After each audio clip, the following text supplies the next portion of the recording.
In November 1994, Robin Lawrence, a mother and advertising director, was stabbed 49 times in her Virginia home. Her phone cord had been cut and she fought back hard, so hard that the killer's DNA got under her nails. Her 2-year-old daughter was in the next room where she remained alone for days until the body was discovered. When a family friend checked on her, her husband was out of the country and grew worried when he could not reach her. For 30 years, the killer was free to build a life, a wife, children, a career. The case immediately stalled. The DNA profile didn't match any in the national law enforcement databases. For decades, the case went cold, but detectives did not give up. Then, in 2019, they submitted the evidence to Parabon Nanolabs for investigative genetic genealogy. They built the killer's family tree, beginning with distant genetic relatives. This multi-year search ultimately produced a list of potential leads. But Parabon wasn't done. They supplemented the genealogy with DNA phenotyping.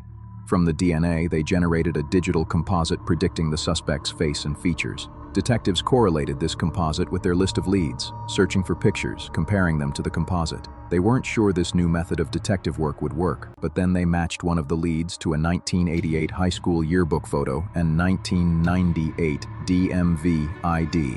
The resemblance was compelling. This now prime suspect was living quietly in Niskayuna, New York. On September 7, 2023, 2 Fairfax detectives traveled to New York and found him outside his home. He was compliant, initiating a consensual conversation and voluntarily providing DNA. He was an upstanding citizen, a military veteran with 0 prior criminal history.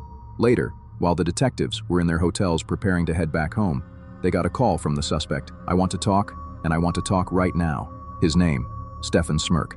He drove himself to the local police department and delivered a full, recorded confession. He admitted he left his army barracks that night with the sole intention of killing someone at random.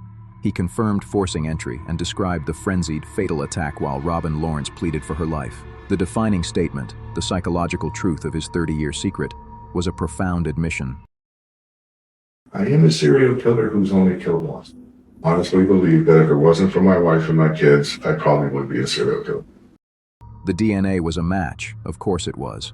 In 2024, Stephen Smirk pleaded guilty to first-degree murder.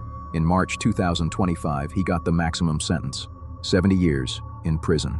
May Robin rest in peace. Was this justice or merely the solving of the case? You tell us. What we can say for certain is this: they live among us.